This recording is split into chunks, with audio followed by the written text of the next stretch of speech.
नमस्कार विद्यार्थी मित्रांनो, स्वागत आहे तुमचं आजच्या या व्हिडिओमध्ये। तर तलाठी भरती परीक्षेची तयारी करणाऱ्यांसाठी आज आपण खूप महत्त्वाची अपडेट आणलेली आहे, तर ते आपण आज या व्हिडिओमध्ये पाहूया। तर तयारी करतोय ही म्हणण्याची वेळ गेली, कारण आता आपल्याकडे फक्त जेमतेम 50 ते 60 दिवस उरलेले आहे। तर आता आपण या वेळामध्ये काय केलं पाहिजे व कोण्या प्रकारे आपला वेळ हा युटिलाइज केला पाहिजे ते मी तुम्हाला आजच्या या व्हिडिओमध्ये सांगणार आहे। तर हा व्हिडिओ पूर्णपणे बघा, कारण आता जेवढेही उर्वरित दिवस आहे त्यांचा पुरेपूर आपल्याला हा फायदा घ्यायचा आहे। तर चला व्हिडिओला सुरुवात करूया। तर आता ह्या तलाठी भरतीची पूर्व परीक्षा 25 ऑक्टोबर 2026 रोजी घेण्यात येण्याची माहिती आलेली आहे। तर आता सर्वात महत्त्वाचा प्रश्न, आजच्या तारखेनुसार आपल्याकडे जो काही वेळ आहे तर याचा योग्यरित्या वापर आपण कसा करायला पाहिजे, जेणेकरून आपल्या पूर्व परीक्षेपर्यंत आपली बेसिक तयारी ही व्हायला पाहिजे। आणि हो, मी तुम्हाला आधीच सांगतो, आता आपल्याकडे पुरेसा वेळ नाही आहे, त्यामुळे आपण याला या वेळेनुसार डिवाइड केलेला आहे। त्यामुळे तुम्ही हा विचार करणं सोडून द्या की आता तुमचे पूर्ण विषय हे कव्हर होतील,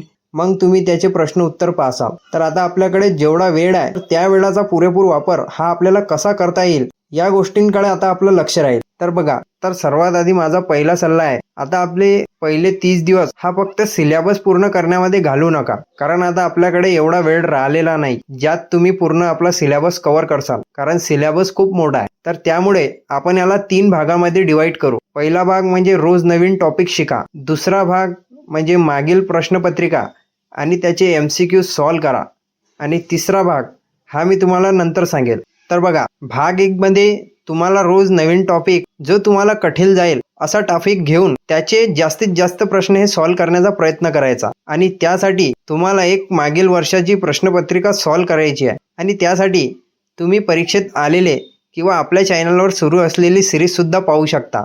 आणि दुसरा भाग आहे MCQज आणि मॉक टेस्ट सॉल्व करा, कारण तुम्ही जेवढे जास्त प्रश्न करसाल त्यापेक्षा महत्त्वाचं आहे की तुम्ही तो प्रश्न किती वेळा आणि किती ॲक्युरेसीने करताय। कारण तुम्ही 1000 प्रश्न सोडवले आणि त्यातील पुन्हा पुन्हा चुका करत राहिले तर त्याचा फायदा तुम्हाला कमी होईल, परंतु जर तुम्ही 200 प्रश्न सोडवले आणि त्यातील तुमच्या चुका ह्या व्यवस्थित रिवाइज केल्या तर तुमची तयारी ही खूप मजबूत होते। आणि तिसरा भाग आहे, जे आपले प्रश्न चुकताय त्याची एक वेगळी रिव्हिजन नोटबुक करा आणि त्यात ते सर्व प्रश्न लिहायचे, आणि जेव्हाही तुम्ही तुमचा सराव करसाल, म्हणजे नंतर तुम्ही जेव्हाही तुमचे प्रश्न हे सोडवसाल त्यावेळेस तुम्हाला त्या चुका लक्षात राहतील। आणि त्या नोटबुकची रिव्हिजन हे तुमच्या फावल्या वेळात 1-2 तास केलीच पाहिजे, जेणेकरून तुमच्याच्याने ती चुका पुन्हा पुन्हा होणार नाहीत आणि तुमची ॲक्युरेसी हे मेंटेन होईल। आणि ह्या सर्व गोष्टी तुम्हाला परीक्षेच्या 10-12 दिवसा अगोदरच करायच्या, परीक्षेच्या 10-12 दिवसा अगोदरपर्यंत करायच्या आहे। आणि त्यानंतर फक्त आणि फक्त तुम्हाला मॉक टेस्ट आणि रिव्हिजनच करायची आहे। आणि जेव्हा आपल्या परीक्षेला 10-12 दिवस राहतील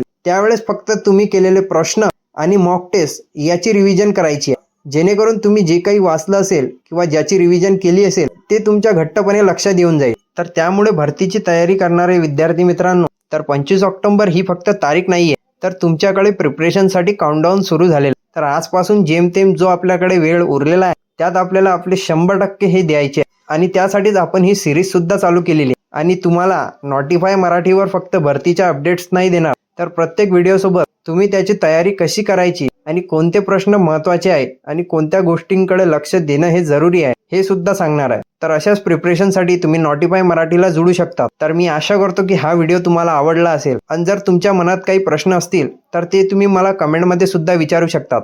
तर चला भेटूया पुढील व्हिडिओमध्ये। धन्यवाद।